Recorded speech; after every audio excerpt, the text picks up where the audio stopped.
Srimathi Bhagyalakshmi Devi Shanmugam, mother of Shrimati Desa Mangaiyarkarasi, Tamil spiritual speaker.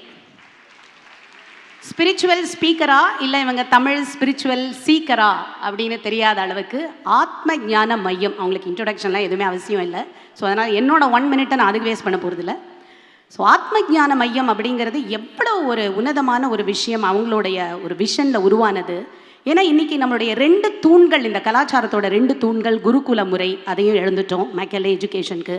அடுத்தது கூட்டு குடும்பம், அதையும் இழந்துட்டோம். இப்போ ஹஸ்பண்ட் அண்ட் ஒய்ஃப் கூட ஜாயின்ட் ஃபேமிலி கிடையாது, ஃபேமிலிலாம் லிவிங் டுகெதர் அப்பார்ட் அப்படின்ற மாதிரி புதுசாலாம் ஃபேமிலி வருது இப்போது. ஸோ ஃபேமிலியை இழந்துட்டோம். அப்போ யார் நம்மளுக்கு நல்லது சொல்லி கொடுப்பாங்க அப்படின்னு எடுத்து பார்க்கும் பொழுது, யார்கிட்ட நம்ம ஜென்யூனாக இதெல்லாம் கேட்க முடியும் அப்படின்னு எடுத்து பார்க்கும் பொழுது, அப்போது ஆத்ம ஞான மையம் இந்த மாதிரி நிறைய நியூ ஏஜ் ஸ்பிரிச்சுவல் சியர்ஸ்ன்னு சொல்லலாம். அவங்கள கிருபானந்த வாரியாருடைய பரிபூர்ண ஆசையை பெற்றவங்க.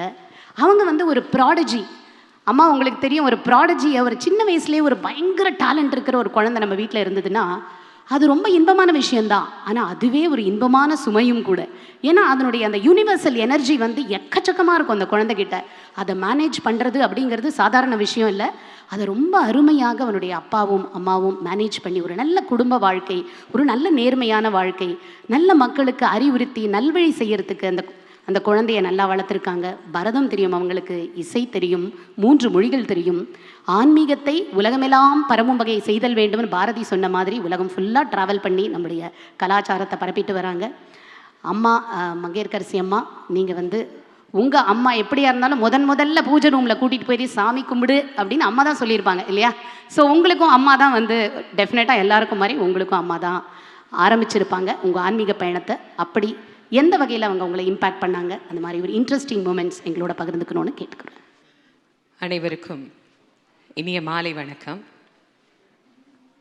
இந்த நிகழ்வை சீரோடும் சிறப்போடும் நடத்தி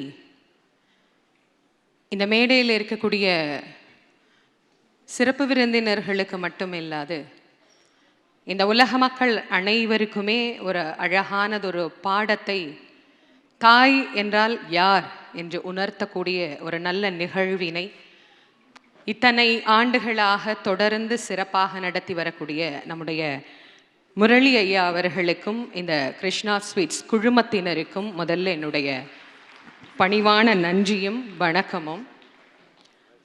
இந்த உலகத்தில் எல்லா குழந்தைங்களுக்குமே குழந்தை பிறந்த பிறகு அதுக்கப்புறமா அந்த குழந்தைக்கு ஆனா ஆவண்ணா எல்லாம் சொல்லி கொடுத்து, அதுக்கப்புறமா தமிழ்னா என்ன, பக்தினா என்ன, கடவுள்னா என்ன அப்படின்னு சொல்லி கொடுத்த தாய்மார்களை பார்த்து கொண்டிருந்த இந்த உலகத்தில் என்னுடைய தாய் பாக்கியலட்சுமி தேவி சண்முகம் அவர்கள் நான் கருவில் இருக்கும்போதே எனக்கு தமிழை திருக்குறளாக கற்றுத்தந்த ஒரு வித்தியாசமான ஒரு தாயார்.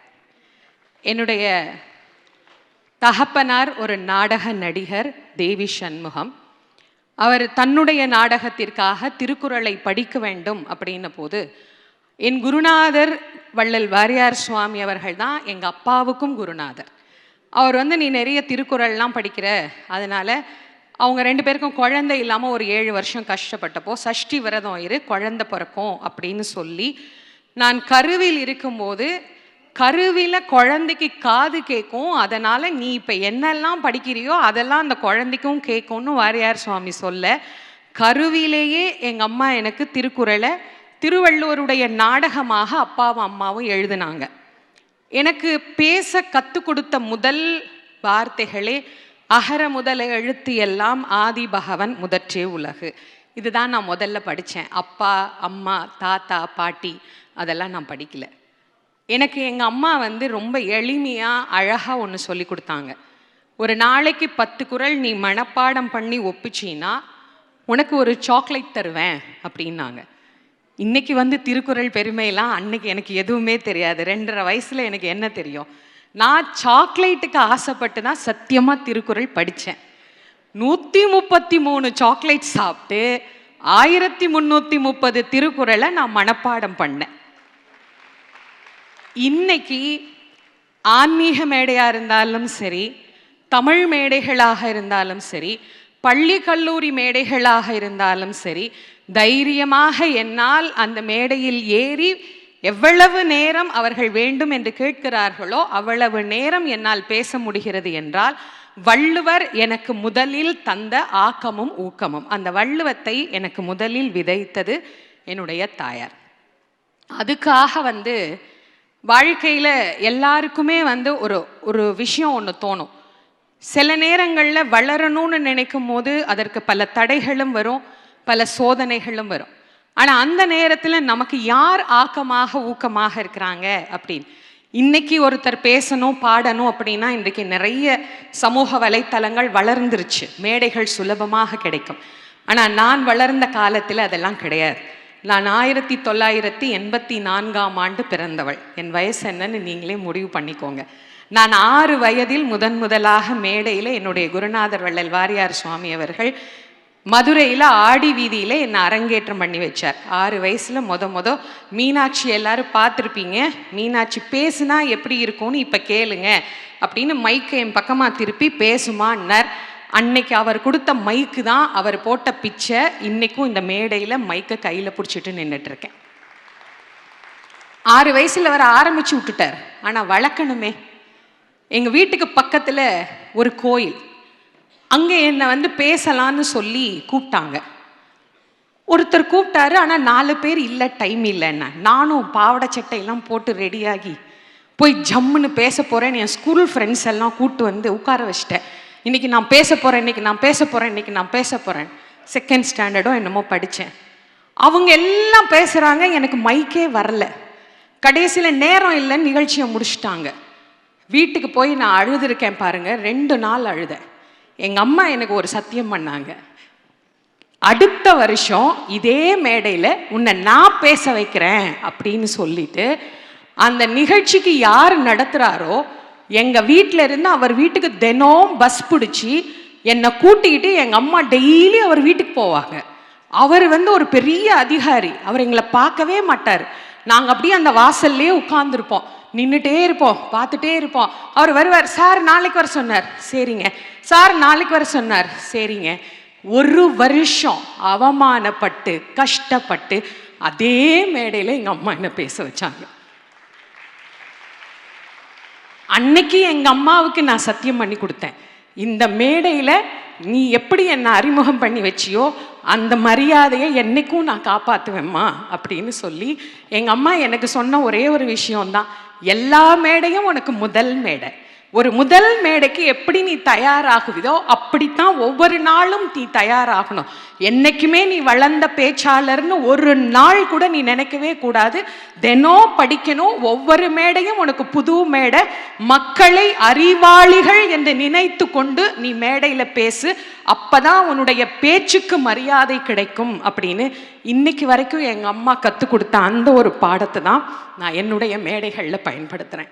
ஒவ்வொரு கோயிலாக எங்கள் அப்பா போய் நிகழ்ச்சி கேட்பார், என் பொண்ணுக்கு ஒரு நிகழ்ச்சி கொடுங்க, என் பொண்ணுக்கு ஒரு நிகழ்ச்சி கொடுங்க.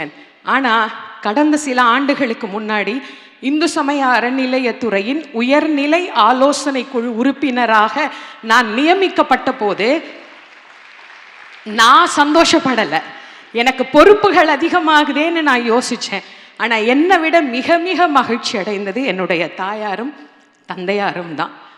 முதல்ல முரளி ஐயா அவர்கள் அப்பாவோட நடக்கிற நிகழ்ச்சிக்கு தான் கூப்பிட்டாங்க. ஆனால் தகப்பனார் காலமான விஷயம் அவருக்கு தெரியாது. அதுக்கப்புறம் அவர் சொன்னார், ரொம்ப ரொம்ப வருத்தமாக அடுத்த நிகழ்வை அம்மாவோட கண்டிப்பாக உங்களை நான் மேடையில் சந்திக்கணும்னு. நான் எல்லா வளர்கிற கலைஞர்களுக்குமே அனைவருக்குமே நான் சொல்வேன், உலகத்தில் இறைவன் நம்ம பக்கத்திலே உட்காந்து நமக்கு சோறு போட்டு நம்ம முதுகு தடவி கொடுத்து நம்மளை சாப்பிடு, நீ செய்கிறது சரி தப்புன்னு சத்தியமாக சொல்ல முடியாது. அதுக்கு இறைவன் நமக்கு ஒரு ஆளை கொடுத்தாருன்னா அதுதான் அம்மா. அந்த அம்மா தான் நமக்கு நடமாடும் கடவுள்.